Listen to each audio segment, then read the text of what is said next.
नमस्कार बंधुरा आमी मंजुश्री एसे गेছি আমার রান্নাঘরে। আজকে নিয়ে এসেছি এক সুইট ডিশ, মজাদার সুইট ডিশ, ছানার সন্দেশ বা কালাকাঁদ, যেটা যে কোনো পার্টি অকেশন গেট টুগেদারে দারুণ খেতে লাগে, সবাই খেতেও ভালোবাসে এবং মাত্র 15 মিনিটসে এটা হয়ে যাবে। আসুন দেখে নিন কিভাবে বানাতে হবে। বানানো খুবই সহজ। প্রথমে 1 লিটার দুধ নিয়েছি।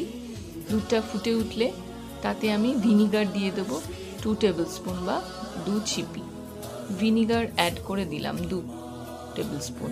এবার ভিনিগার অ্যাড করে এই দুধটাকে নাড়াতে থাকতে হবে, হাতার সাহায্যে নাড়াতে নাড়াতে দুধটা দেখুন ছানা কেটে ফেটে গেছে এবং একটা ছাঁকনির সাহায্যে ছানাটা আমি ছেঁকে নিয়েছি। ছানা ছাঁকা হয়ে গেছে ছানাটা।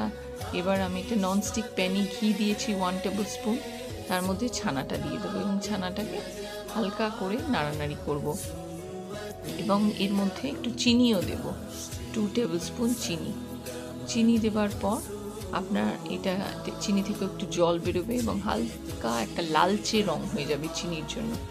এবং মিল্কমেড মেশাবো, মিল্কমেডও 2 টেবিল স্পুন মেশাবো। মিশিয়ে এটা সুন্দরভাবে নাড়াচাড়া করতে হবে, হালকা হালকা করে নাড়াচাড়া করতে হবে। করার ফলে এটা একটা হালকা লালচে হয়ে যাবে। এবার দেখুন এই ছানার পাকটা, সন্দেশটা আমি একটা কানা উঁচু প্লেটের মধ্যে রেখেছি এবং এটাকে ছুরির সাহায্যে লম্বা লম্বা এবং তারপরে স্কোয়ার স্কোয়ার শেপে কেটে ফেলবো। কেটে ছানার সন্দেশ সার্ভ করব। দেখুন আমার ছানার সন্দেশ বা কালাকাঁদ রেডি হয়ে গেছে। এরপর কিশমিশ, ঘিয়ে ভাজা কিশমিশ দিয়ে আমি এটা সার্ভ করব।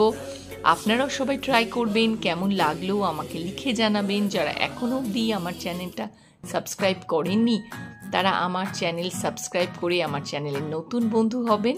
আজকের মতন এটুকুই। ভালো থাকবেন, সুস্থ থাকবেন। টাটা, বাই, টেক কেয়ার, নমস্কার।